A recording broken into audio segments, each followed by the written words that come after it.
everything. What tell the audience what kind of game this is? Oh, this is an area control game that is, I think, a nice balance between economic engine building and warfare.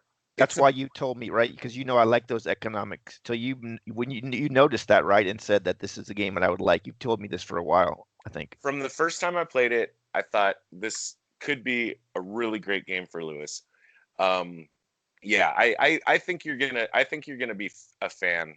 All of my game group is a fan, and we're probably all gonna get it. So there's probably gonna be a lot of people to play with over the next couple weeks that we can base our review on. Drag and drop is checked off. That seems odd because that seems like a very useful thing, but I'm still sticking. Little do they know that before they can play the game, they have to listen to this podcast. That's right. So yeah, let's check out these rules.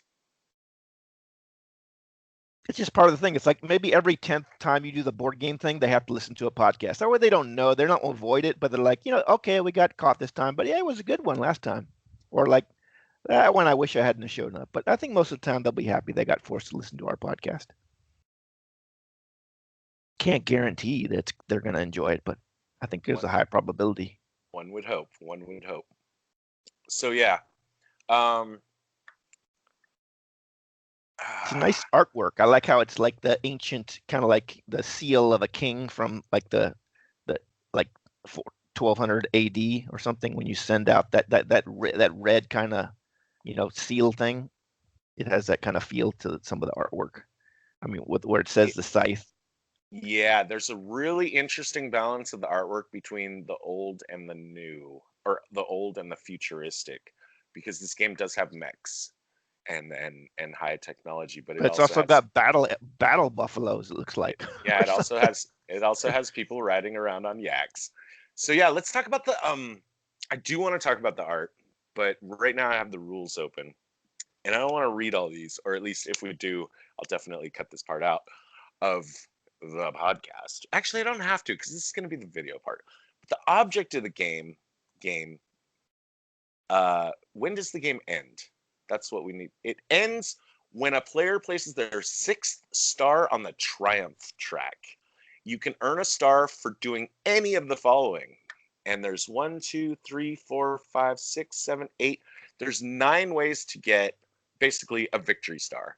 And when you get a victory or a triumph star, when you get your 6th, that's the end of the game. But it's not necessarily who wins. You will get points for placing stars. So going for the 6 stars could be a way to win. But people are also going to get points for how much territory they control and how much resources they control. So maybe you should list off what isn't that the 9 things. If you do 6 of those, you win. Is that what you're saying? Those 9 goals or objectives. If you do 6 of those, or is it somewhere else? You could, if you do 6 of those, but like complete it. Okay, so 75 some of minutes. them. Does that say 75 minutes? Is that what that means? A typical game is around 75, and there's a little symbol. 115 minutes. Yeah. Well, yeah, 115 is different than 75. But it's a minute symbol. That's good. That's a nice short game. I do like that. Sure. Although I think we agree it won't actually that's like it's not actually going to be that fast. Those things are, as we know from Axis and Allies, it's very aspirational. So notice that out of the 9 ways to get a star, most of them can only be done once, because you can't complete all 6 upgrades twice. And what's the number of players that can play the game? Is 5. So it sounds like if you play with more than like 2 people, that probably nobody's going to do the 6, and it's going to time out with something, right? I'm sorry, say that again. It sounds like if you play with more than like 3 or more people, nobody's going to get the 6 probably, and there's a way you win with just time, right? Who has the most at a certain time limit? I don't think so, but that's one way that you could arbitrarily decide to end the game. But according to the rules, it's just whoever gets the 6th victory thing. But in my experience, this is about like an hour and four. I mean, I agree with the time that they're giving. Like this game takes about 2 hours if you're playing on a table where you have to set everything up and put everything away. And I don't know if this time that they're telling us, 115 minutes, is based on their plays of the digital version of the game, or if that's just copied straight from the rulebook for the board part of the game. But there's clearly like a lot of tokens involved. Faction components, yes. It should be a lot faster, right? I mean, like at least with our experience with playing, it should be a lot faster this version than the board game, I would assume. It depends, because with a digital version, sometimes you spend more time waiting for people to take their turns.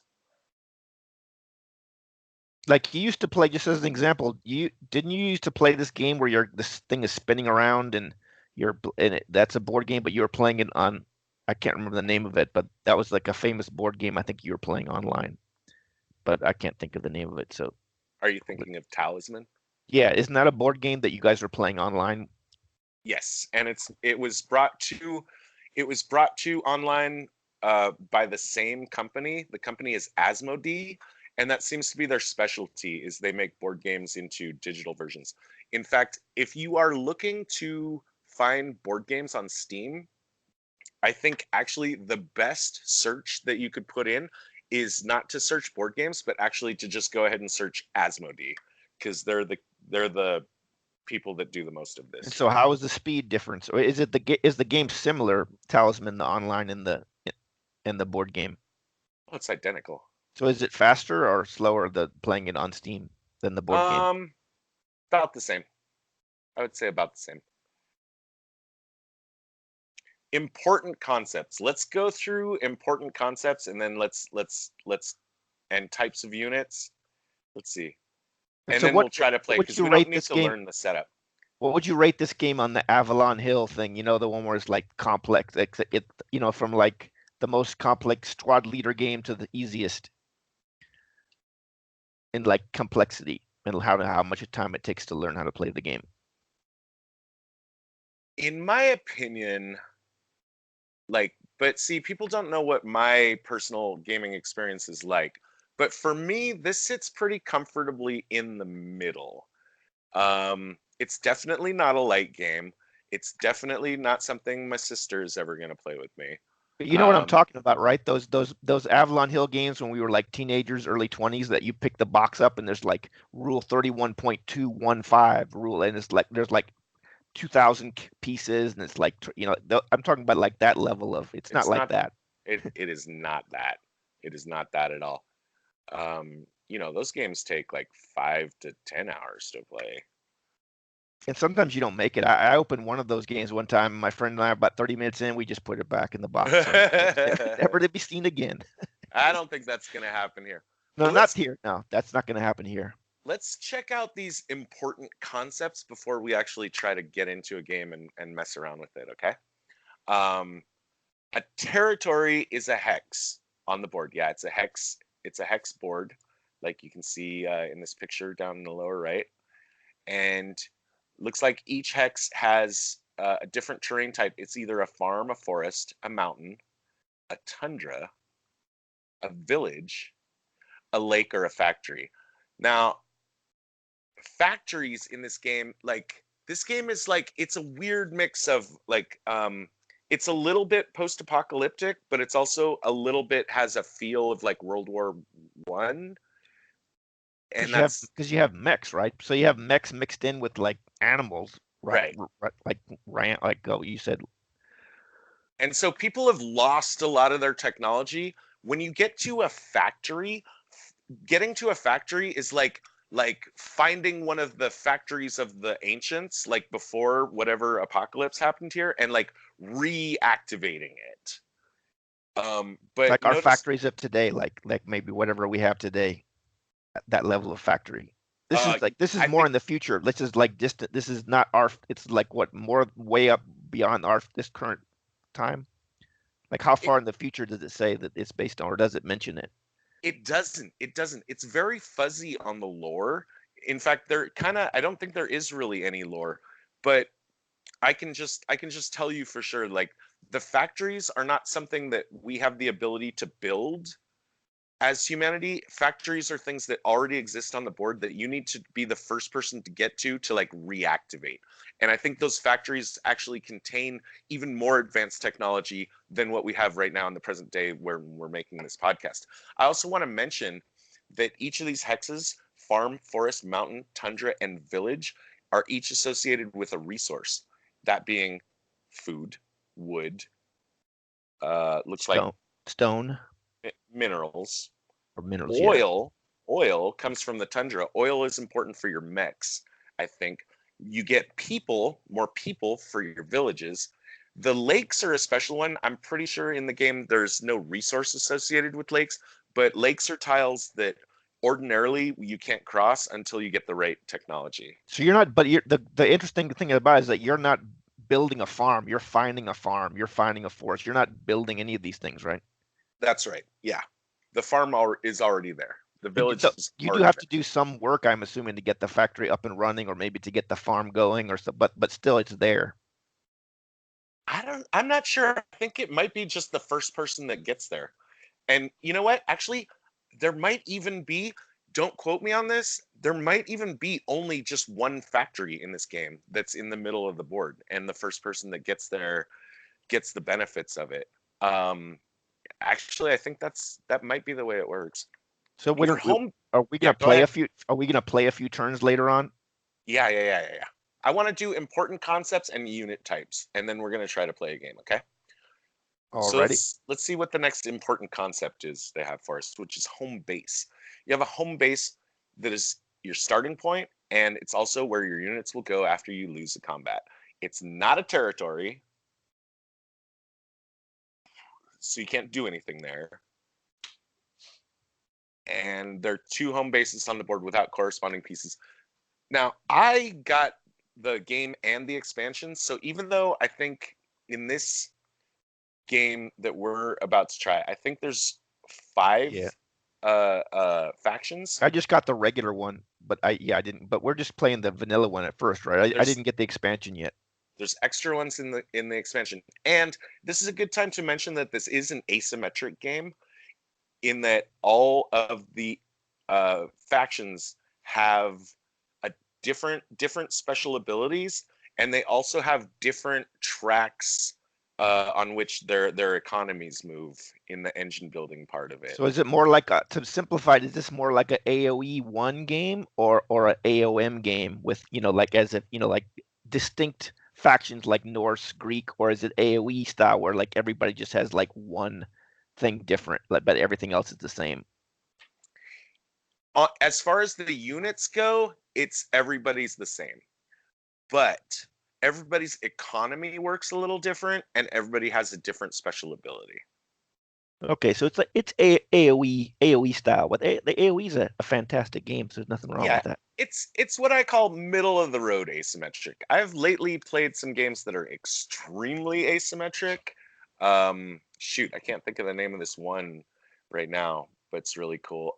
Let's see, whatever other important concepts are we supposed to? You control a territory if you have at least one unit there, or if you have a structure there with no enemies. Got it? Mm-hmm. So you don't have to leave a unit there if you build a structure, but building a structure will not keep control of the area if units of the enemy come in. So enemies trump buildings. And then resources, wood, food, metal, and oil. On the board. You can spend resources on territories you control for actions related to territories anywhere on the board. So yeah, if I have 3 metal on the board in any places, I can spend all of it on one other territory. It looks like they don't have to be in the same spot. Okay, so that's good. And is this new? Is this a relatively new? I mean, the game itself is not new. The board game is what do you know how old the board game is and how old this digital I want to version is? say I want to say this game, the digital version just came out this year. I'm pretty sure. The board game is only about 4 or 5 years old. And where did you first find it? Was it at the board game convention that's out of LAX every year? How did you hear about the game? I saw it on Board Game Geek. I was Oh yeah, spending a lot of that's time yeah. on the Geek, and there was a lot of hype around this game. Yeah, Board Game Geek is that's a great resource for board game reviews and everything. So, types of units. 3 types: characters, mechs, and workers. Your character is like your hero, your leader guy. And by the way, I don't know if you noticed, but like every faction, their leader has like an animal associated with them. Let me see, where was that? Where I can show it. Wow, Adobe is lagging. Is there going to be a Patreon But you tier see the is there going to be a Patreon tier where somebody buys us like a coffee and they get to watch us play Scythe at a local place? Yes, absolutely. So right here you can see that the Nordics have their hero rides a giant yak. The Germans, the Saxony, has a pet wolf. Poland has a pet bear. Crimea has a pet eagle or hawk of some kind. And oh yeah, that's right. And the Russians have a Siberian tiger, which is That's really the cool. most berserk. That's the most berserker-like one. I think I should be that one, right? And it's Maybe. red. It's blood red too. I always pick Russia if I have the option, but I'll let you pick anything you want. Either that, you can be Russia as long as I can be the one with a yak. Okay, awesome. We'll do that. So your 3 types of units are basically, you have your hero, which is your character, and you have mechs, which we don't start with any mechs. And there's actually not that many mechs in this game. This isn't Axis and Allies where like the majority of your units on the board are not going to be like a whole bunch of combat units. You're actually only going to have like maybe 2, I think maybe the maximum amount of mechs that you can have is 4 in this game.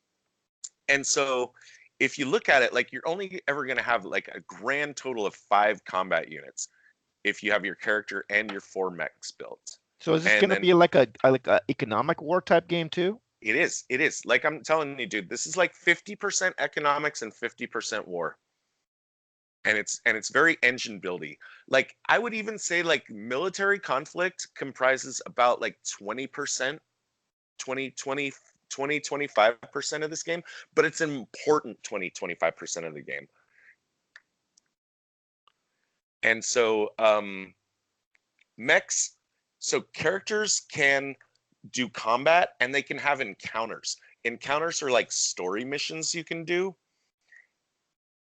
And they can gain a factory card if they end their movement on the factory, which also that backs up my idea. I think there's only one factory in this game. And I think maybe no one ever controls it or controls it for long, but anytime your character visits the factory, you can get a factory card, which are really good. And there's only one of them in the whole world? Yeah, and it's in the middle of the map. And it's basically it's kind of a battle to control the factory. But I think there are strategies where you don't have to necessarily care about the factory, but you can build it into your strategy. Like someone's going to run a factory-based strategy. Maybe it's a design to like, something I always complain about in games is when you get like a back and forth where, somebody's in the lead and then the other people gang up. Maybe this is like a game ender, like that, like if that's dragging on, if somebody gets to the center, then they're probably going to ultimately win. It's not it you would think so, but it doesn't really play that way. It's not like just a pure king of the hill type No, game like you're I'm saying describing. it's going to set you up to win though, eventually, probably though, right? But if I think if I remember right, if someone just goes ahead and has control of the factory and nobody fucks with them, yeah, they will be advantaged. Let's put it that way. So mechs have 2 functions. They can't do what the hero can do. They can't have encounters. They can't engage with the story parts of the game, but they can fight. And they can also, when they can move workers with them. So they have 2 functions, which is one to move workers around and the other is to fight. I like that. That's cool. So because that means that the mech is like, you wonder, it's not a pure, you don't see games where where a unit is not just a pure, combat unit. It also has like a supply and like an economic, angle to it. I like that. For sure, for sure. And then finally, workers are just workers. They're the people of the land that do stuff for you. And we don't have to read about setup because I think the game's gonna do that for us. And I am gonna go grab a couple more beers, and then we're gonna launch into a game. Okay? Alrighty. Are you excited? I'm amped. Nice.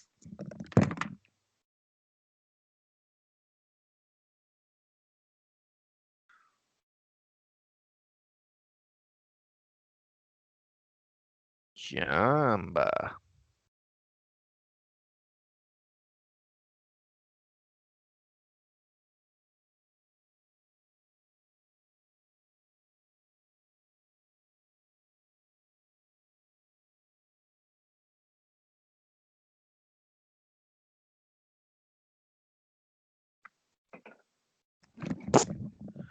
Let me ask you a question about how you'd like to proceed. If there's a tutorial, do you think we should just walk through the tutorial? Yeah, I think that's actually what we should do.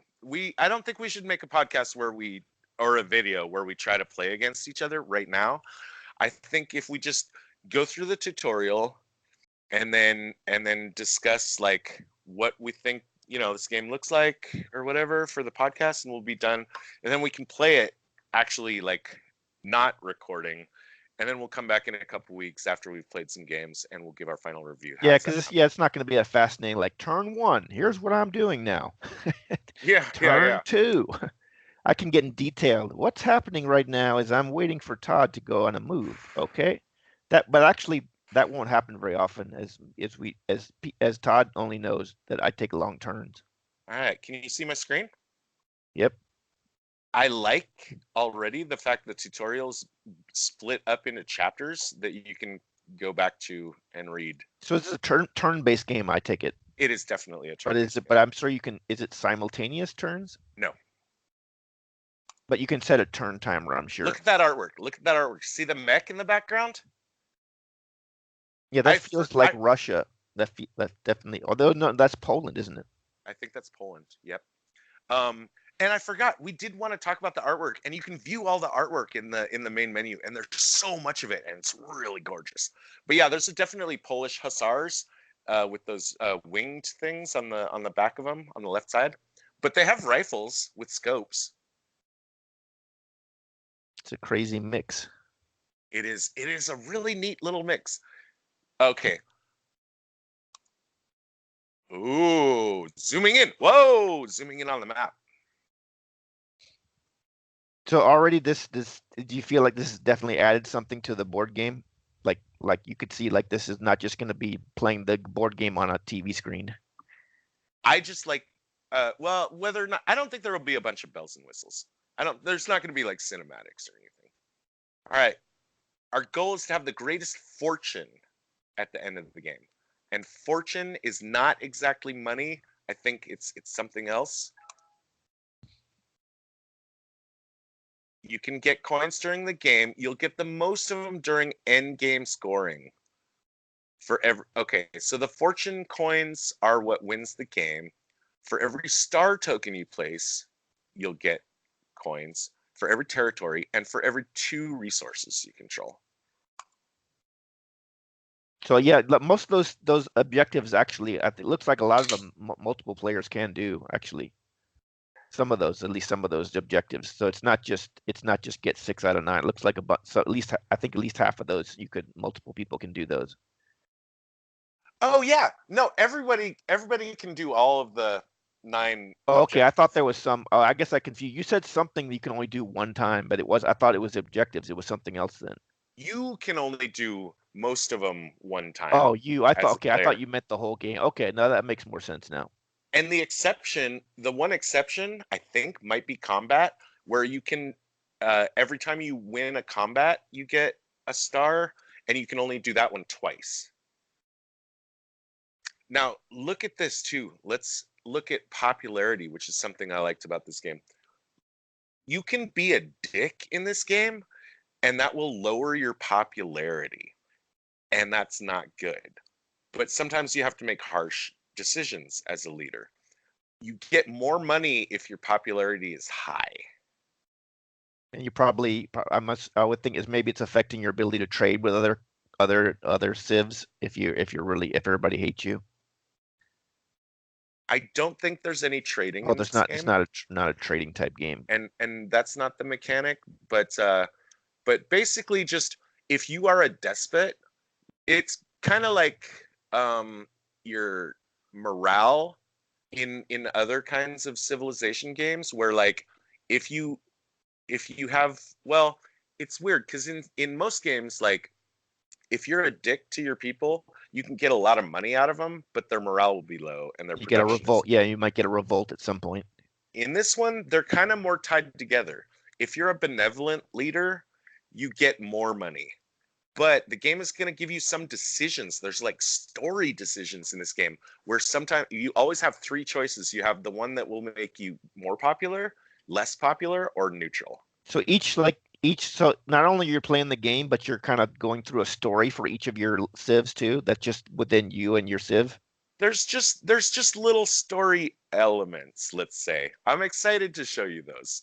Like you remember your hero is the only one that does story missions, but you might come across, like, I think you come across, for instance, like you come across a farmland and there's a mech that is malfunctioning and it's going to attack a farmer's cow.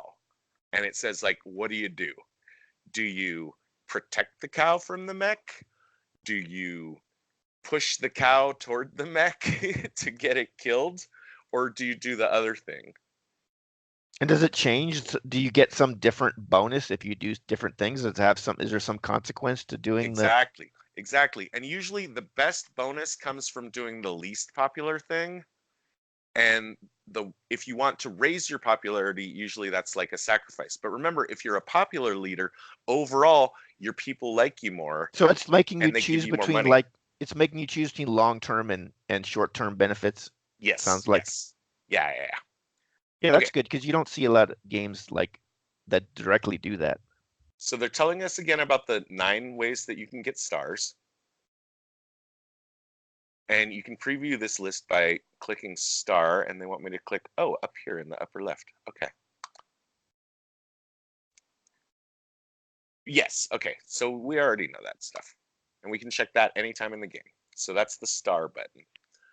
Your player mat is at the bottom. See, the bottom is your mat, and the bottom, the positioning of all these icons is different for every faction. Okay? So what does that mean? There's like 4 different boxes there. Well, the one on the left has the heart, so I think that has to do with popularity. Construction monument. Oh, those are Construction hill. different. Those are different buildings. So if you get another building, you'll have like a 5th box there. If you get something else or another resource or something. Right. And here, oh, that's right. Here they explain it. So on your turn, you're going to do 2 actions. And you pick from one of the 4 segments of your player mat. And then you do your top row action and your bottom row action.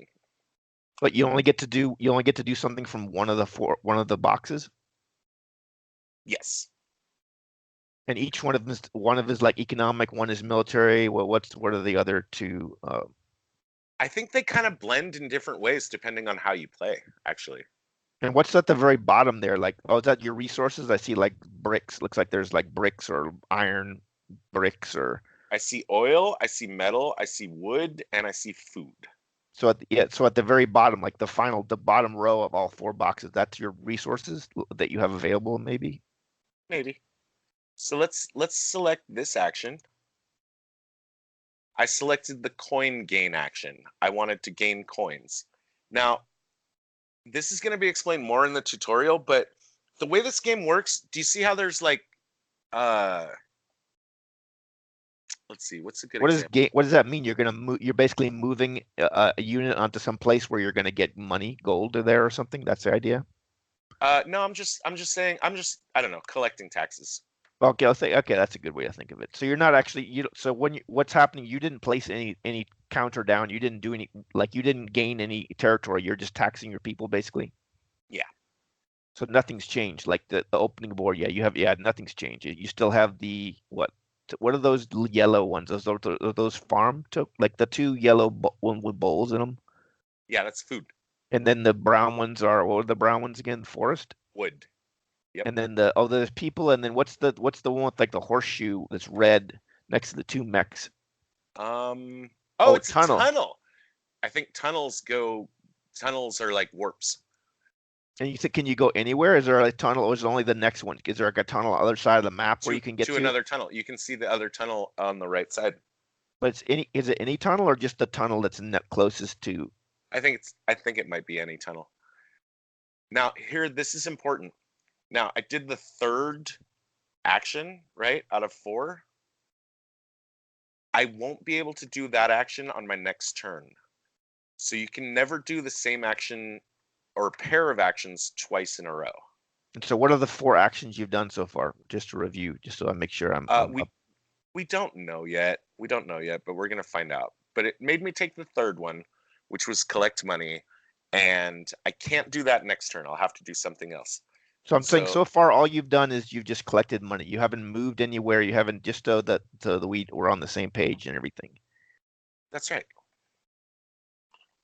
Wants me to look again at the star conditions. Yeah, okay. It's got good prompts. I like that. It's like you had a little thing bouncing, or that really does show you where to go. This symbol indicates my power. I have 14. If I get to 16, I will get 1 star.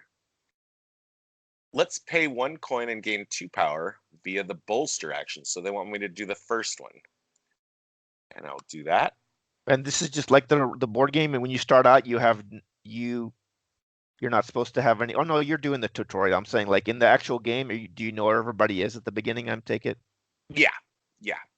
You would see them. I can scroll out, and I guess maybe they're not showing it to me for the tutorial. But there is somebody that's like in the tutorial. Maybe I wonder if there's anybody that's competing. I like the zoom. I like the zoom very much. I noticed there's also a free camera option, which we have disabled, which would let me like turn the map around. How much can you zoom in? Can you zoom all the way in, like see the detail of the farm, or? I mean, that's the maximum zoom? Yeah, it looks kind of nice. And I do have 3 mechs. Huh. And my little hero. And a bear. Yeah, and my 4 workers. So I'm going to hit next.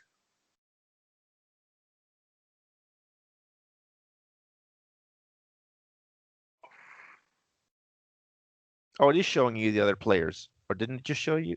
No. It's just you. All right. We already talked about what the different types of units can do. So I'm going to skip this.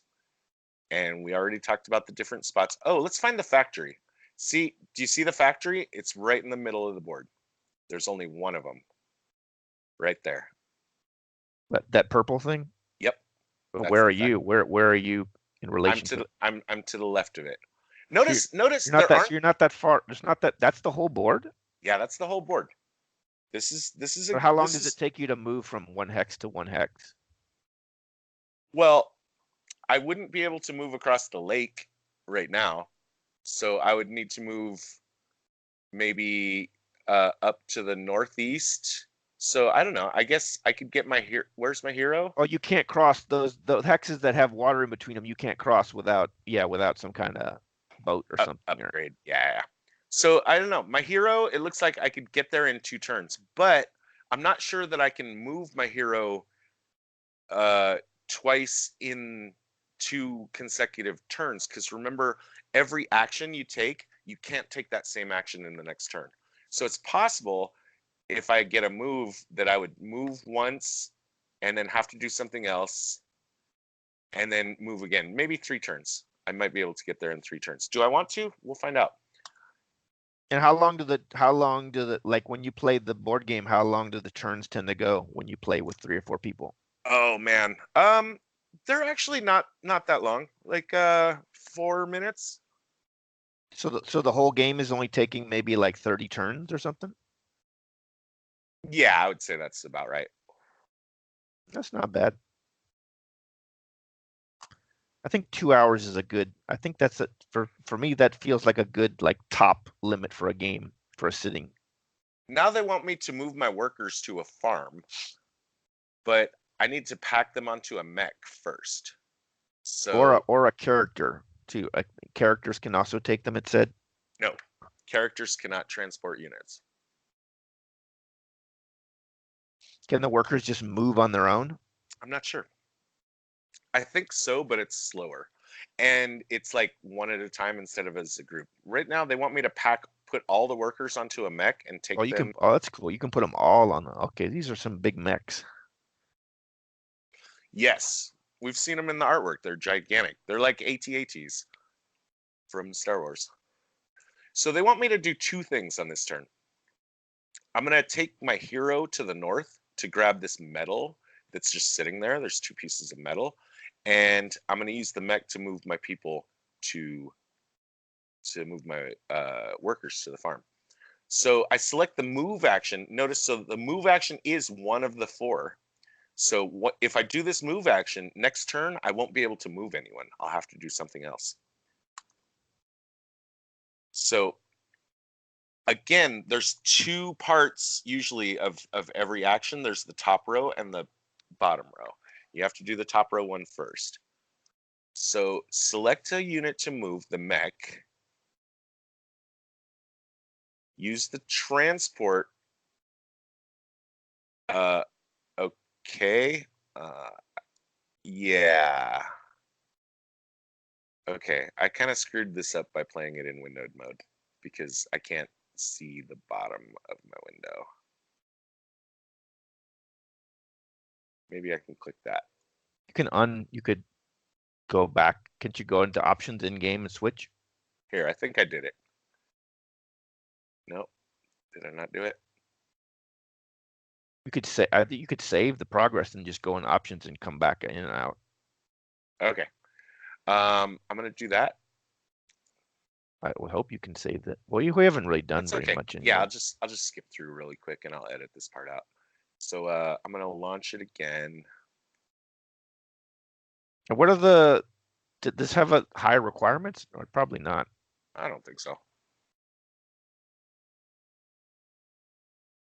Yeah, you don't have like your rig is not state of the art at the moment. You're running it fine. Ah, more artwork. I love it.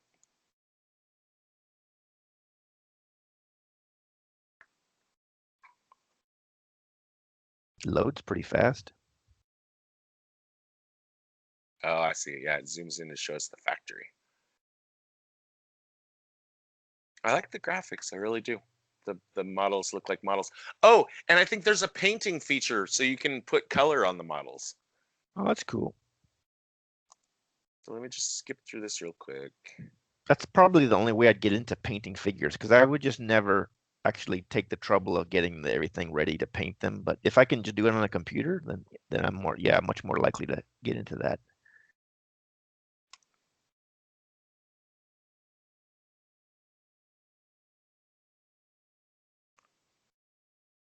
I like how it keeps prompt. What? No, yeah, I like how it prompts you to look at the conditions again.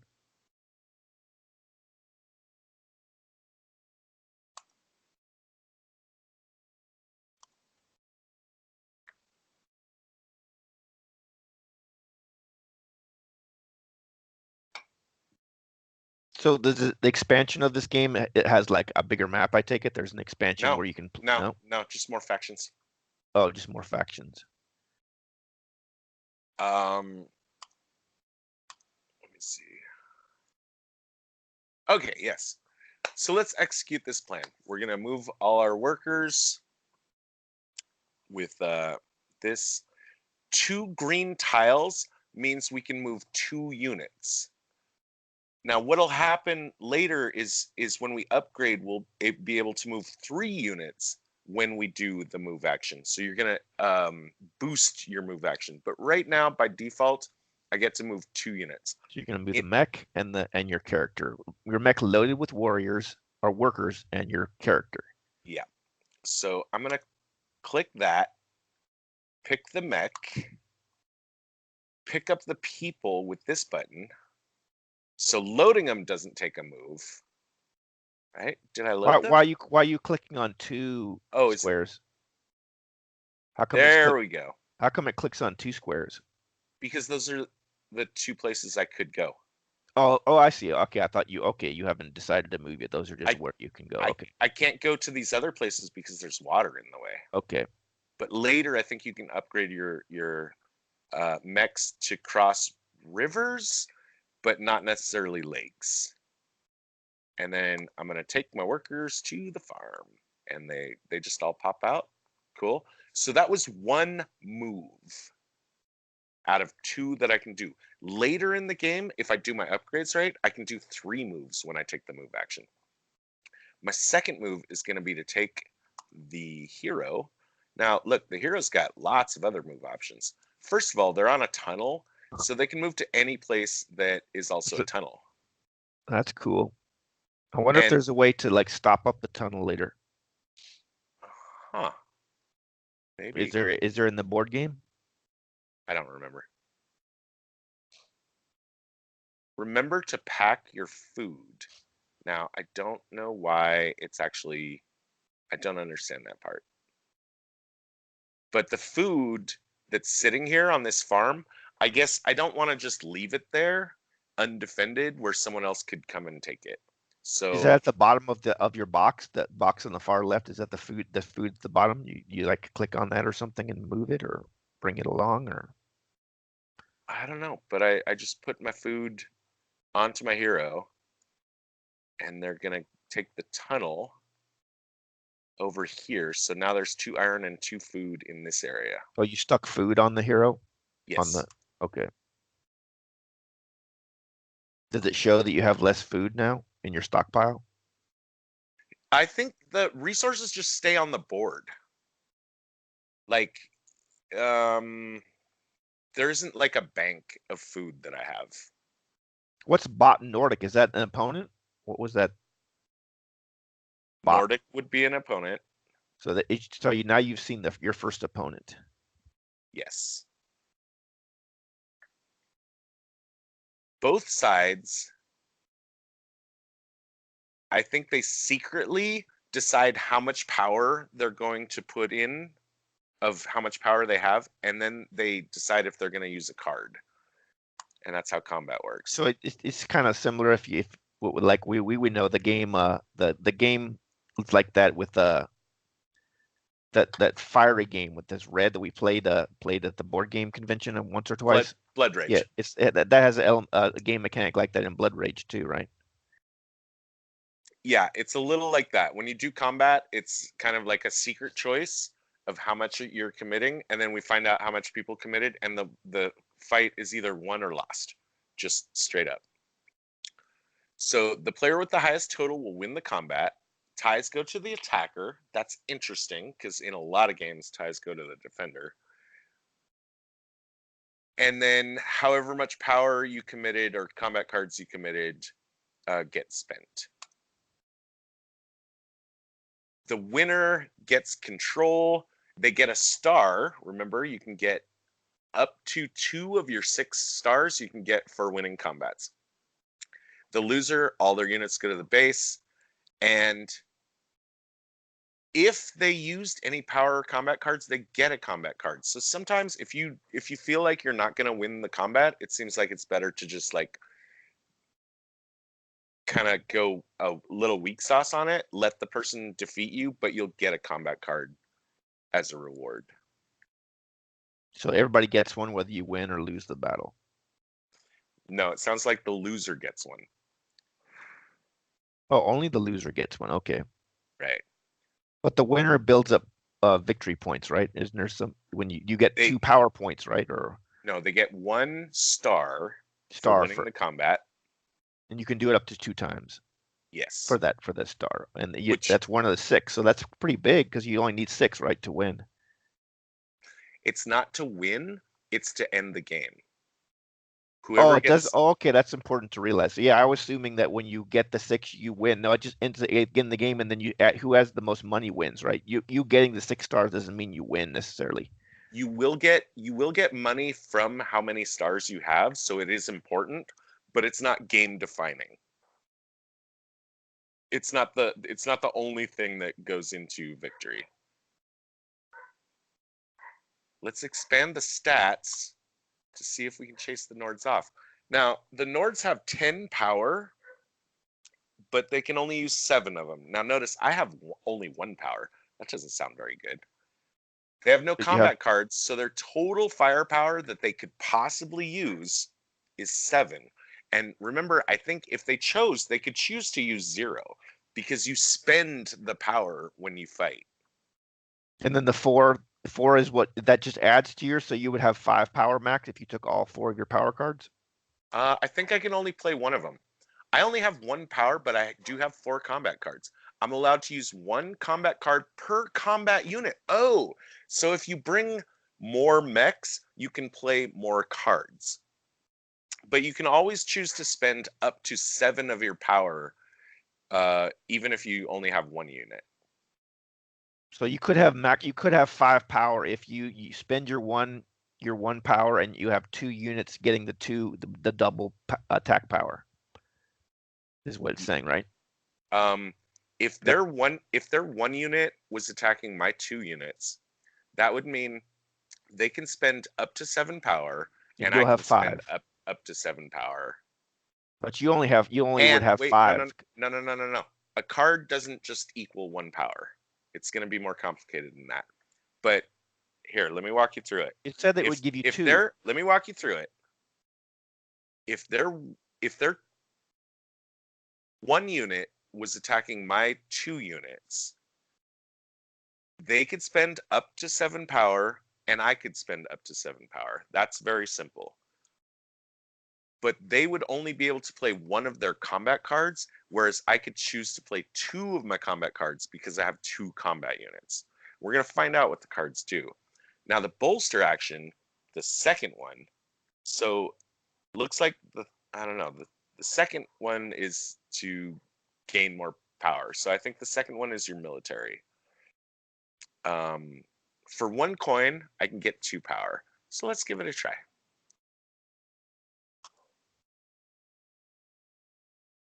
Okay, so now I have 3 power against his 10 power. That's still not good.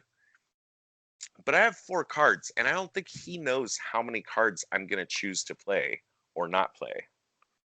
And remember too, when your units get destroyed or when you lose a fight in this game, your units don't get lost, they just get sent back to your base. And where do you get to see what each of your cards does, I take it? Or you just have to play it and you find out? I think I do think we'll be able to see that. Yeah, you do choose out of your hand of cards like which ones you want to play, but the opponent knows how many cards you have in your hand. So So are you gonna is it telling you to, oh no, you have to just do that yourself. It's not telling you to play a card, apparently. not yet, because it says that they're moving toward me, but they haven't gotten to me yet. I guess that's this blue guy. And I mean, it looks like he could attack my poor little farmer. Oh, this is a different part of the tutorial because I used to have 4 guys there. Anyways, I'm gonna select my mech, and it looks like they want me to attack him. It doesn't sound like a great idea, but that's what the tutorial is telling me to do, so let's do it. Yeah, let's use again, if the character comes with me.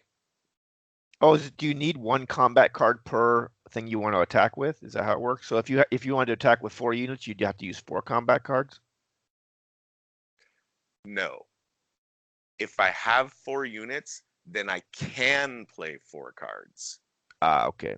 Right now, as it is, I could only play 1 card because it's my 1 mech. But they want me to bring my hero in that will give me the ability to Use play 2 a cards. second card. And remember, again, because my current movement is 2, this is all the movement I can do with the movement action. I can make 2 moves, and I did do 2 moves. I moved the mech once, and I moved the hero once. And then we're going to fight. Click here. Woohoo! Battle. Oh, now is where you put decide how many cards or how much power to place. Yeah, and I think this is secret. Like they don't know. I think in the game you do this like you hold the tokens in your hand. Yeah. And then we reveal at the same time. So the tutorial wants me to put just 3 power into this fight, which is actually all of my power. That's I'm spending all my power on this fight. Oh, I see. And they're the cards on the far left you can play. Then my combat cards. So it looks like you can play those. So I have. What happens when you click on it? Oh, I see. Okay, there it is. I guess you're just going to find out after the battle what the card does. Yeah, so maybe the cards are just a way to randomize and keep secret from the enemy how much power you actually have. That's cool. And then fight. So I'm putting in 7 against I don't know what he's putting in. But keep in mind he has no cards and he can only spend a maximum of 7 power. So what happens if you tie? Oh yeah, tie. So you're gonna win this for sure because ties go to the attacker. So that's why they gave me this recommendation. Victory, all according to the plan. Good. So I get 1 star for that. Hey Dave, we're doing our Scythe video right now. Oh really? That's awesome. So you won. I bought all of it. Samurai Bowl just came home. So yeah. All of it, so whenever you're ready to fight. So Poland just won. And again, like I said, like I don't destroy his mech, but I send it way back to his base. And like we discussed before, there's not that many hexes in this board, and you can only move every other turn. So, you know, it's a solid setback for the enemy to have their mech or their character sent all the way back to their base. And so now I'm digging this game. I'm digging this game. I know you're gonna dig this game, dude. Ever since the first time I played, I was like, oh my god, how can we get Lewis in this? Because you're gonna love it. And there's so much shit for you to like micromanage to figure out like your best like economic stuff. So since they did gain a combat card though, notice that I had to spend my 2 combat cards that I committed, and they didn't have any cards when they started, so they couldn't play any. But since they lost the battle, they get 1. They gain a card. But to do that, they have to dedicate at least 1 power or combat card to the fight. Otherwise, they won't gain a combat card. Finally, workers are not fighters. They can't attack. They can't use combat cards. Oh, that's right. Popularity because the workers had to run back home or run out of that hex at least. No, but look, I lose popularity for each enemy worker forced to retreat by my attack. That's another thing I actually really love about this game. If you want to be a brutal warlord, you will be very unpopular. People will not like you, and you will not make a lot of money. This is oh no, your own people dislike you because you scared enemy workers.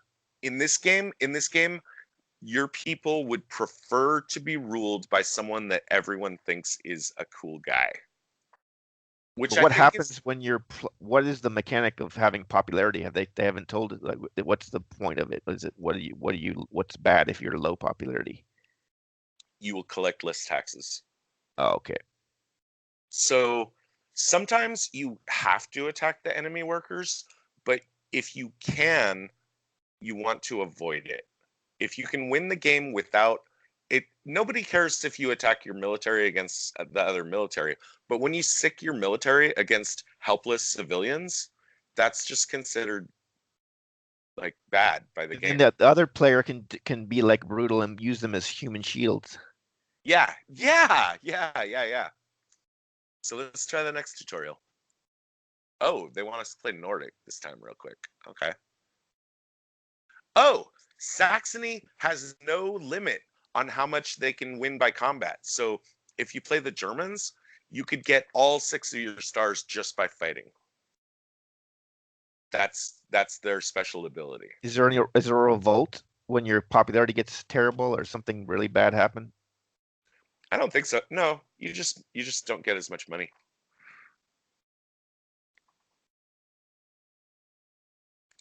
The factory is the centerpiece of the Scythe board. It's a place of technological innovation and untapped power. So yeah, let's go to the factory. The first time you visit the factory with your hero, you get to look through all the factory cards and take one. That's right. Okay. Let's move. So we're going to take the move action, which is the first one. I wish they would tell us like what these 4 action things are. It looked like the first one was moving. The third one was like seemed like a coin collection thing. I don't know.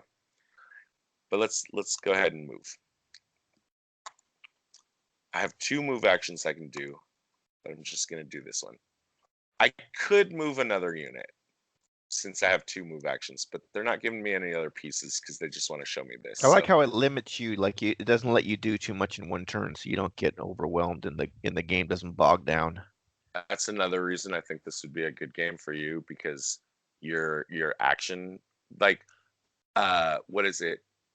AP, action paralysis or whatever, is very limited in this game, because you are just going to make a very few number of very key moves, So and then it's you're like going to pass it to the next player. Is this accurate? It's kind of a game where you're thinking about your strategy all the time, even when the other guy's moving. You're thinking of your overall strategy arc.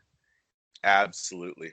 You're not. It's not so much. Absolutely. It's not so much react. It's not as much of a reactive game of like, oh, I've got to do something drastically different because this guy did that. It's more like you have that overall arc and you see which one's more effective overall strategy. Right. Right. Yeah. That I would makes say it. That makes it deeper. That makes it a deeper game, I think. Now look at this. For some reason, there's only 2 factory cards. I thought there were supposed to be more, but I can choose one of them. And one of them, either way, I'm going to pay 1 power. And that's the eagle looking thing, remember? And remember, when my power is low, my units don't fight very well. But it's good. It's not telling you. It's making. I assume that's how the game is too. You don't really know whether it's more important to have the 2 or the 1. You're just kind of like right at this moment. It's almost like a coin flip, right? Because we don't know enough about the game to know which is the better thing. So I don't know, popularity or money. You go ahead and make the choice. Let's go for money. All right, let's get that money. I like that you don't know, like when you play, like is in the actual board game, is it pretty deep, like as far as like early in the game you really wouldn't know, it wouldn't be obvious which way to go? Yes. If you're playing for the first time, you definitely want to experiment with this game when you just play it for the first time. Just play it for yourself, just try to build your own engine and see how things go. And then in your second game, you can really like dig in and try to build a strategy. Is there a lot of ways to win the game? Well, a lot of type of strategies, or is it mainly very, very much so. Very much so.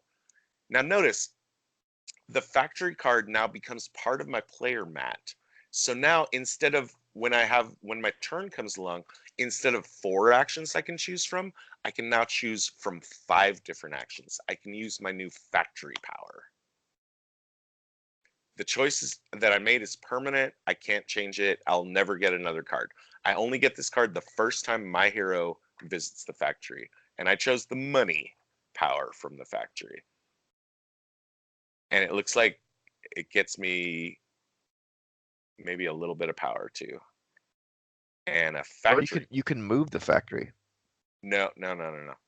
Move 1 unit up to 2 times. Oh, it's not in the factory. It's the factory that's allowing you to move faster? No. All right, so let's remember this. Right now, if I take the move action, I can move 2 units, each 1 space, right? Yeah. Now, since I chose this factory power, from now on, when I choose the move action, one of those 2 units can move 2 spaces. Because you have that little fast moving little bonus. Yeah. That's it for this turn. Okay. Cool. I like how it just slowly builds what you can do. It doesn't like scale up too fast. Exactly. All your actions improve the range of other actions that you could take later in the game, or improve the value of the different actions you can take in the game. So it's not. That's why you think I would. That's why you're pretty sure I like it. It's not. It's not so much a tactical game. It's more. You think it's a more economic than it is tactical military outsmarting game. I would say it's 80% engine building, economics, and about 20% combat. But that 20% combat is important. So similar to. I think it's similar to Civ in that way, probably Okay. that ratio. Would you So- say you played a decent amount of Civ? Would you say that's similar? 80-20 towards building your economy and your tech and Yeah, that's about right. But this is a much simpler game and much shorter. So when a thing is red, it means that's what I have to pay. And when a thing is green, that means that's what I will get. So my new factory action means anytime I want, I can pay 1 power to gain 3 coins. Does that make sense? and later on the factory's going to do more stuff for you. Hold Like on, this hold is on. not. Answer my question. Yeah, you get 3 coins by spending a power. Right. And then over here, look at the second action. Can you see my mouse on this one? Can Yeah, see you got like looks like little colored balls, right. like So multicolored. usually what that means is when you see a colored ball like that means you can get any kind of resource. So in that case, that top column would mean I can at any time I can trade to pay 1 coin to gain 2 resources, anything I want. For 1 coin. Yeah. But that's one of your moves, and you only get a certain number of Yes. moves per. So we're gonna try this out. We're gonna pay my one power, and I got 3 coins. And then the bottom row action on this is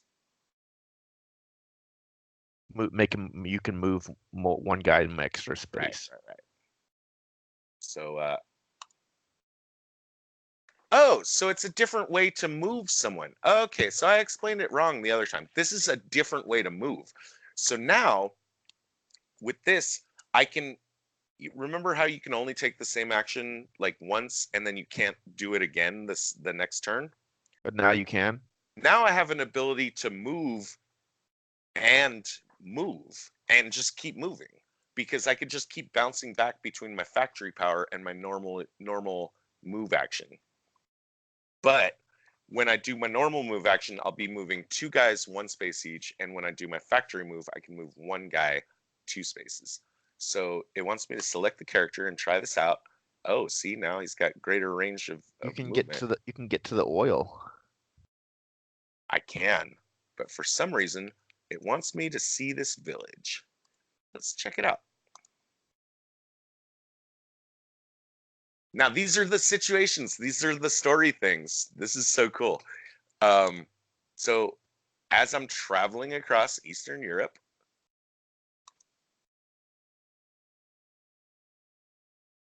something happens, and I click to reveal.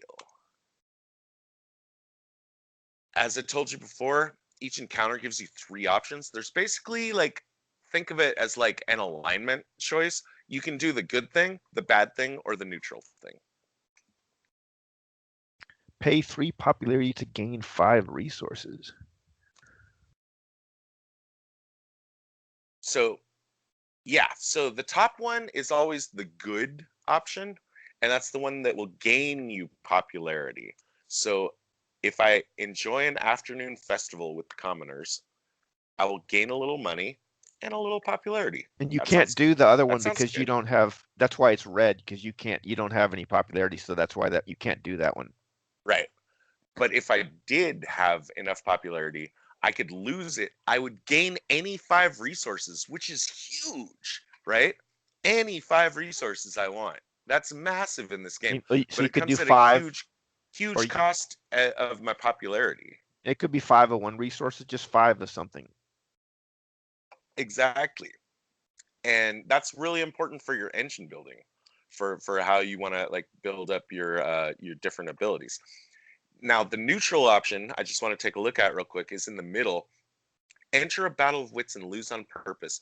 That would be pay 2 money to gain 2 power and 2 popularity, which actually Sounds pretty good to me.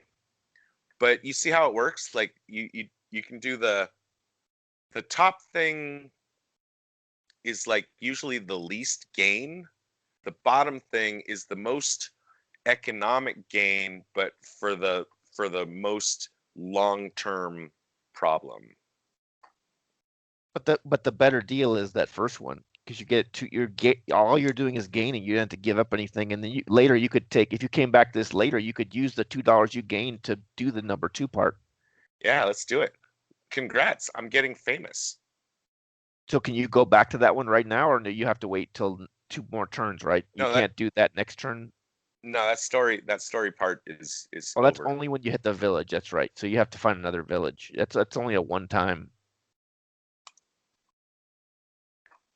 There's your yak. That's your yak. That's my yak. Yeah, I'm playing Russian, baby.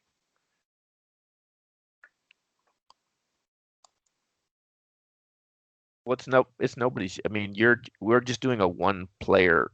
I mean, you're doing the tutorial, so I'm just watching. I mean, I'm not actually playing anyway.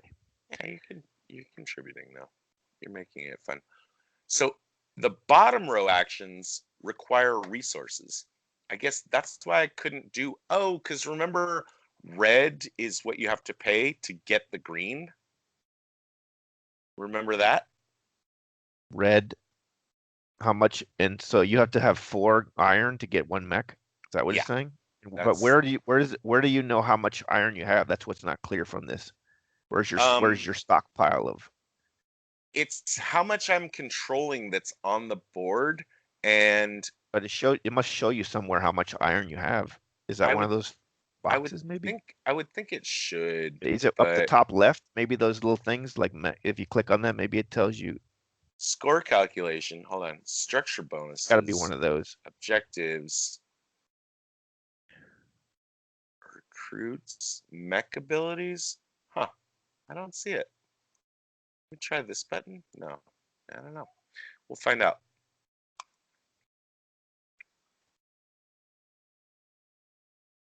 Produce. The cost. Remember, cost is always the red squares. Is related to the number of workers. At the start of the game, production is free after making 2 workers. Okay, I don't fucking understand that. The more workers you have on the map, the higher the cost to produce. Oh, that's right. Because you have to pay your workers. Whether they're doing anything or not. No, it's just when you produce. When you tell them to make stuff, they're like, yeah, motherfucker, I'll make some shit for you, but you got to pay me. Right now, the action will let me produce 2, or what's that symbol? I don't know what that symbol is.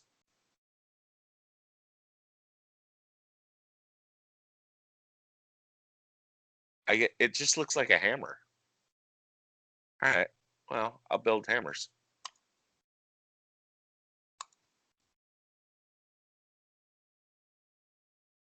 Press hammer near 2 metal icons.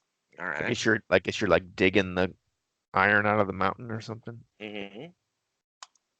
Or it's just using a hammer. It's not specifying a pickaxe or it's just like one blunt instrument, right, for chopping wood or mountains. It looks like, huh? Or Yeah, taking oil. The hammer does everything. I think it just represents a generic tool. Yeah. I'm a little confused here. Give me a second.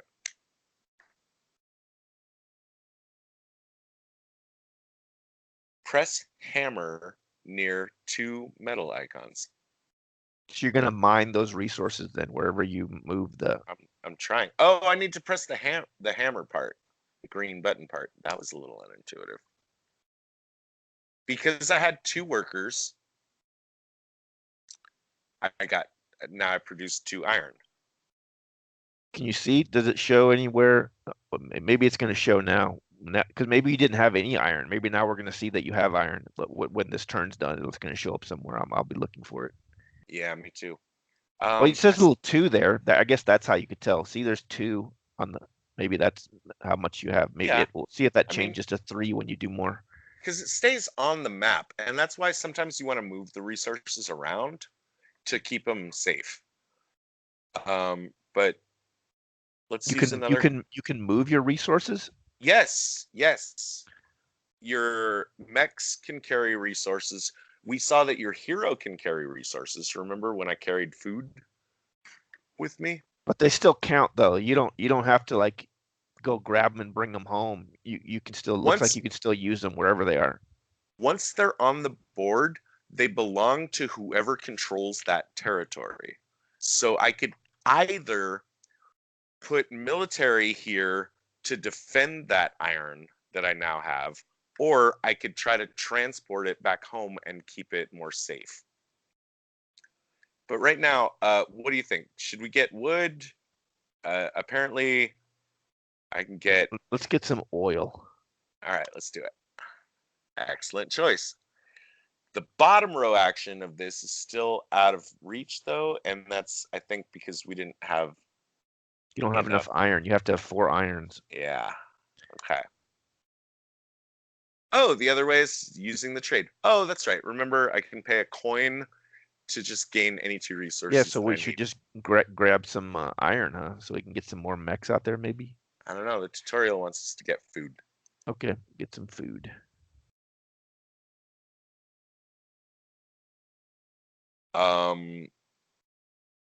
Perform a trade on any hex with your worker. Food lets you build more workers? Or no, the workers are just there. I don't know. All right, I'll just click this one. And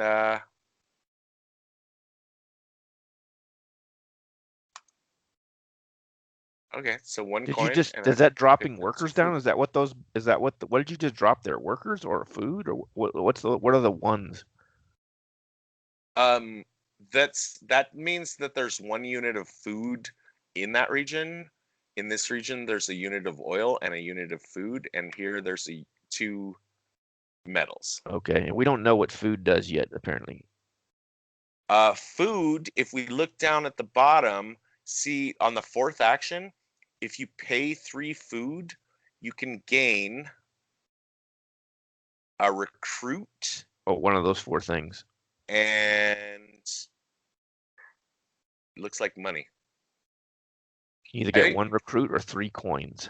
So I think you use food to get more workers on the board. But then it costs more coins. Yeah, yes. So it's like back and forth. So you don't want to have workers. You don't want to have a bunch of workers out there that aren't in good places, because then when you do the produce and you tell them all to do some shit, like you have to pay them all. But so I love that. It's not because most games it's more evident, like, oh, this and that gives you this bonus, but this one you don't really know which one is the better until you get a better understanding of the game. I really like that. You don't know whether it's better to get oil or here, or like it's not clear at all what the better trade-off is. I like that. All right, I gotta take a quick piss before we do this next tutorial, and I'll be right back. Jamba. Jamba. Jamba. Jamba.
All right, you ready? I am ready. Notice the little tooltip on this one. There are 2 secret objectives, but you can only complete one of them unless you're leading Saxony. So remember we learned earlier that Saxony can win just, or they can end the game. They can get all 6 of their stars just from combat. Looks like they also have the special power that they can do the 2 secret objectives. Let's see what this is about.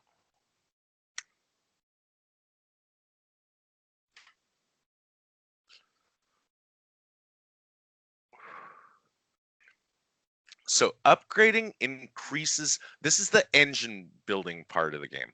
So when you upgrade things, it means your actions will do more stuff. You use oil to upgrade. You get more greens if you have upgraded. Like greens, remember, is what you get. Like red is what you pay. Green is what you get. It increases the upgrading your player mat means you get more stuff when you do an action and pay less for the bottom actions. And how much do you feel you've played this game twice? Yeah. How well do you feel all these trade-offs? It's still a lot that you don't understand about what the overall give and take system. I totally don't, but I know that when I'm in the game and I'm playing it, like it's super fun. Like you can see it better when you're playing the game. So yeah, let's upgrade. Why are we upgrading? I guess apparently we have 3 oil. Well, I can see how much oil I have by scrolling out, I guess is the only way. I can see that I have 2 iron, I have 3 oil, and that is it. So I guess that's not that hard to see on the screen. What do you think? You would rather that it was on a list, like on the side or something, right? Like what? One more time, just to go over what you're saying. Remember, you were asking like, well, how much iron do I have? Oh, how much yeah. food do I have? You know, and you're looking around the UI for that. It looks like the only place they keep a record of it is actually just on the board. So right now, if I scroll all the way out, though, I mean, I can kind of clearly count. I mean, I feel like I can see that I have 2 iron and 3 oil. Because so if you grab iron somewhere else, that one's just going to go to 3. It's not going to go 2 and 1. You think that's how it does it? Yeah, it's going to overall sum up everything in one box, right? If you grab oil somewhere else, it's not, or it's going to be like a 1 and a 3. Oil, yeah, it's going to be a 1 and a 3. Oh, okay, so you have to, because if someone else moves in and controls that territory, then they will have the oil, not me. You have as much of the stuff in the regions where it is of the places you control. And the reason I control these regions is because I have a worker there and they don't have any enemies there. And I have a worker here and they don't have any enemies here. But all they would have to do is just march 1 combat unit into this mountain. My worker would run back to home. They would lose popularity because they attacked my workers, but now this 2 iron would be theirs. So it seems like the game also has a thing that I like in that it doesn't seem like this is a game that's easy to gang up on somebody on, is it? If you're playing like with 4 players, it's not, because it's not it's not heavily combat oriented. So you can't just go like, oh, that person's winning, let's all gang. It's not that easy, right? It's like compared, like if Risk is a very easy game to do it, this is like a lot harder, you would say, than Risk to gang up on somebody. I would 100% agree with that. So it looks like if I take the first action, if I pay the 3 oil, which I have, then I will get an upgrade. So this is the 1 action out of the 4 where you get to upgrade. And so you use oil for upgrading. And let's do it. Let's do it. And I forget, did you choose, you looked at some potential upgrades already just a little back, right? No. Oh, what was that? So. Oh, I thought you were looking at something that was. So these are my. I can upgrade any of my 4 actions. And remember, it will increase the greens and reduce the reds. So it'll make one of my 4 actions. Oh, now we get to see the 4 fucking names of the actions. That's great. Which is what we wanted to see at the beginning. So look, from the beginning, I wish they had shown us this. The first action is trading. Oh yeah, it didn't tell us that. Yeah, The those are just blank. Yeah. The second action seems to be mostly about military, and Increasing that's your power. bolster. I guess it's increasing your power. Right. Or you use power. Or right. And or you're spending iron to get another mech. Right? and you can't do all 4 boxes every turn, right? I mean, you can't. Or can you? Can you trade, bolster, move, produce every turn? Or I thought there was a limit. You said it was like 2 or. It's just you can't do the same stack twice. So when I trade, I also get to upgrade. When I bolster, I also get to deploy. When But then next turn you can't bolster or deploy. Right. Because you did it unless you have a special card. Yeah, so you want to time it out. You want to time it out so that at the time you want to bolster is also a good time for you to deploy. So ideally. So if you did all 4 things one turn, then you didn't have any cards, then the next turn you could do nothing then, I guess? No, because you only do 1. Oh, you do trade or upgrade every time, bolster or deploy. Is that what you're saying? No. I'm gonna do it again. There's 4 columns, right? You choose one of the columns, and then you do the 2 actions for that column in order from top to bottom. So if I trade right now, then the next thing I do is upgrade, and then my turn is over.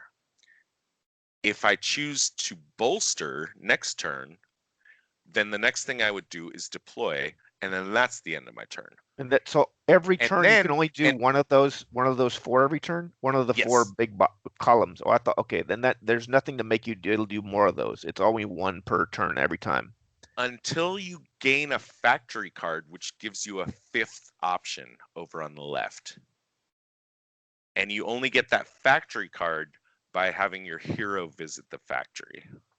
How come it's not? How come that 5th option is not open now that we do have the factory? Or is it you're just not on it? Because this tutorial is resetting every time. Okay, that's right. Yeah, this tutorial is not walking us through like a single game. It's switching. Yeah, it's switching. Yeah. Each one is different civ. So right now, what they want us to do is improve. I'm upgrading right now, and technically, I could upgrade any of the 4. Like I could upgrade my produce enlist action.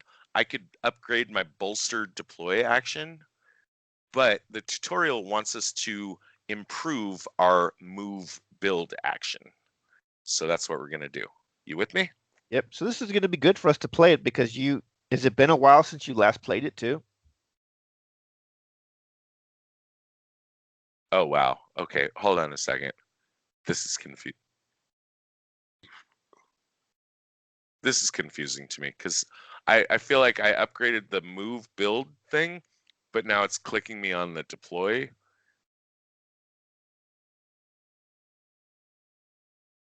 I'm not sure this game is doing a fantastic job of teaching us how to play the game. I feel like I learned it a lot easier on the tabletop version. When's the last time you played the board game? Oh, it's been a long time. So we're basically like even then, and almost. I mean, you know the game, but it's been a long time. You don't have much of an advantage over me. No, not at all. And same for Samurai Bold, I take it. Yep, that's correct. So now my deploy, apparently for some reason, this upgrade is also improving my deploy, whereas it used to cost 3 iron to get a mech. Now, 2. Yeah. Now 2. It'll be 2. Yeah. Yep. So the little sun shows you the reduction in what you need for each of those. I call it a little sun icon. And you can do a grand total of 6 upgrades in the game. And if you do all 6 upgrades, it'll get you a victory star, which again, 6 victory stars ends the game and is worth victory points. Upgrading can be a powerful early game tactic. Plus, you can now afford a mech. But we'll get to that next time. I think we're getting close to the end of the tutorial. Let's rush through this and then like maybe do like like I think this is going to be good for the video which I want to produce, but I also want to put something out for the podcast which shouldn't be this part of it. We should at least like have like 20 minutes to talk about what you think of the game. This could be stuff you're gonna chop out some of this. Oh yeah. But it's gonna be good when we play it and then do a podcast. Maybe do an episode after. I mean, we're gonna do one after we play it too, to talk about the crazy deep strategy. 100%. That's the plan. So mechs do basically two things. They protect your workers, they expand your empire. They also get to move stuff around. The resource we need to get mechs is metal. That's right. Every time you build a new mech, you also get a new mech ability, which all of your mechs will have. So like just having like if you have one mech, he doesn't have any abilities. But if you have two mechs, then both of them gain an ability. And when you get three mechs, all three of them get a second ability, etc. Plus, I'm thinking, when you do your openings to Annihilation, like that guy, which is you, by the way, is playing this game when he's going like a caterpillar, like the box, like you're actually like have a very expensive chair that Orson Welles would like sit on, and you're playing like this game while you're saying those statements. Hell yeah. And maybe you've got a glass of wine, because remember he would do those, you still no wine before it's time, just to complete the whole Orson Welles picture. Let's do the deploy action, which is going to cost me 3 metal. Now I have the 3 metal, and I can choose like which territories I want to pay the metal from, but in this case, like I mean I only have 3 out there, so. Do those mean anything? The little tigers, or that's just like artwork? It doesn't symbolize anything. It doesn't mean anything for the game, does it? That there's a little yellow tiger below there. Is that just your counter for your civ? Oh yeah, that's my home base. Oh, that is okay. That is your home. Okay, okay. I just want to make sure that wasn't sure what those represented. You can never. It's a spot on the map that you can never move to or upgrade or take any actions in. But if I lose a combat, that's where the people that are quote unquote killed get moved to.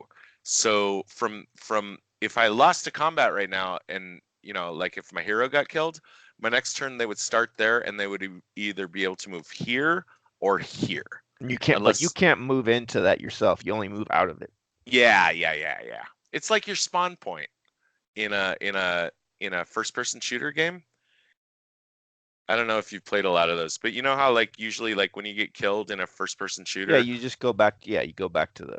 And it's usually a place that's like a little protected so that it can't be spawn camped. Like the enemy can never move onto your home base, so that they could just keep killing you over and over and over. So check this out. In this one, we're building a new mech, so we're getting a new ability. And the new ability will apply to both of our mechs, the one that we already have and the new one. Move between mountains. That's pretty cool. Right. River walk. So now we can move across rivers. And remember, the mechs can carry workers, so that'll be really good to be able to expand our ability to move our workers around. Feels like the speed would be cooler, though. The extra speed. Well, I want to try to go down them in order, but underpass. Underpass makes all the mountains tunnels. That's awesome. For huge map reach. Between any mountain you control but you have to control each side of the mountain, I guess. As long as you control the mountain, you can move past. Okay, I understand. Yeah, if there's a mountain between 2 squares and you control that square, you can just go right past through it, like if it was a tunnel. Yeah, I think you have to control. You have to either control both of the mountains, or one of the mountains and any tunnel, because nobody can stop you from using a tunnel. And then yeah, speed 1 hex per movement. Yeah, that does look dope. But the tutorial wants us to take Riverwalk, which I think is good in this position because look at how much of this shit I'm blocked by rivers. I can't get to this wood. I can't get to this wood. I can't get to this food. And I can't get to this tunnel. I can't get to this village. There's some resource you get when you control the river tiles or something. There is no river tiles. The rivers are just borders that you can't cross between tiles. What are those blues? What are those called then? Those little blue counters.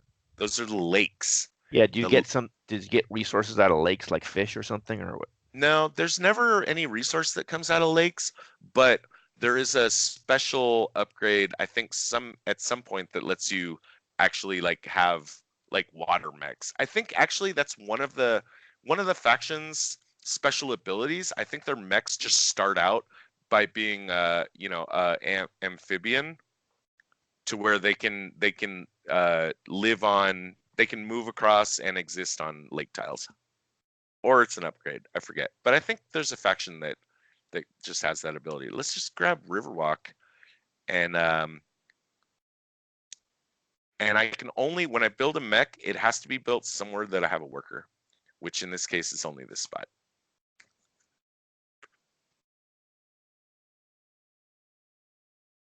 And on my next turn, I'm going to choose the move action so I can check out my ability to move my mechs. Oh, these are little mechs. What the hell? There's different mech sizes. Well, I mean, it's just that character model looks different. Yeah, just the character model is kind of small. Now that I have Riverwalk on my mechs, like I said, like remember, I could use the transport to take my workers across the river, because my workers can never cross rivers unless they're with a mech. And now that I have Riverwalk on my mechs, now I can get my workers over here and get this tasty wood. So let's try transporting. Yep. I want to do it. Oh, I thought I wanted to take some workers. Oh, my character also gets the upgrades. So all of your mecha upgrades also apply to your hero. That's awesome. So now my hero can also walk across rivers. Well, I don't think it matters where I move because they're just finishing that off.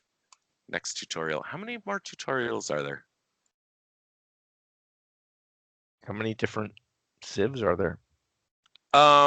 There's, I think, 5 in the base game, and the expansion gives you like 2 or 3 more, something like that. Hey, Lewis. Yep. I think we have enough. Yeah, I think we got the gist. We don't have to go through every single. Yeah, I wanna let's see. Let me escape out of here, and let's do at least like 20 minutes of like actual audio. We'll just talk about the game, and that way it'll be an actual good podcast. Because then we can compare how we talk about the game before and after we played it.